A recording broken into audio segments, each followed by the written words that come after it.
عدالت نے نظام آباد اور نرمل میں کی گئی تقاریر کے سلسلے میں اکبر الدین اویسی قائد مجلس مقننہ پارٹی کو بے قصور قرار دیا ہے۔ اس اہم فیصلے کے پیش نظر پولیس نے نامپلی کورٹ کمپلیکس اور اس کے اطراف سیکیورٹی کے وسیع تر انتظامات کیے تھے۔ پہلا معاملہ سال 2012 کا ہے، جس میں نرمل ٹاؤن پولیس نے اکبر الدین اویسی کے ساتھ ساتھ مجلس کے ٹاؤن صدر عظیم بن یحییٰ کے خلاف تعزیرات ہند کی مختلف دفعات کے تحت کیس درج کیا تھا۔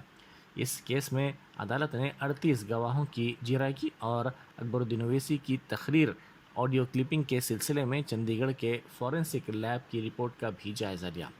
دوسرے معاملے میں عدالت نے 2013 میں اکبر الدین اویسی کی جانب سے نظام آباد میں کی گئی تقریر میں بھی ان کو بے قصور قرار دیا ہے۔ ان کے خلاف تعزیرات ہند کی مختلف دفعات کے تحت نظام آباد 2 ٹاؤن پولیس نے کیس درج کیا تھا اور 5 فروری 2013 کو دوسرے ایڈیشنل مجسٹریٹ نظام آباد ضلع نے ان کی ضمانت منظور کی تھی۔ اکبر الدین اویسی کے ایڈوکیٹ ایم اے علیم نے کہا کہ اکبر اویسی کے خلاف استغاثہ کی جانب سے کیس کو ثابت کرنے میں ناکامی کے بعد عدالت نے ان کو بے قصور قرار دیا ہے، کیونکہ ان کے خلاف الزامات کو ثابت کرنے کے لیے استغاثہ کے پاس شواہد نہیں ہیں۔ اسپیشل جج M L A M P court نے honourable M L A Akbaruddin Owaisi صاحب پہ جو کیس بک کیا گیا تھا، اس کیس میں ججمنٹ پروناؤنس کیا،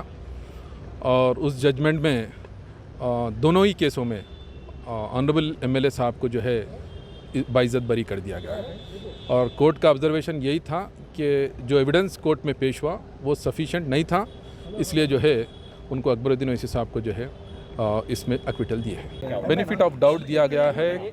کیس پروسیکیوشن پروف نہیں کر سکی، ایویڈنس جو لائی ہے وہ سفیشینٹ نہیں تھا، اس گراؤنڈ پہ ایکویٹل ملا ہے۔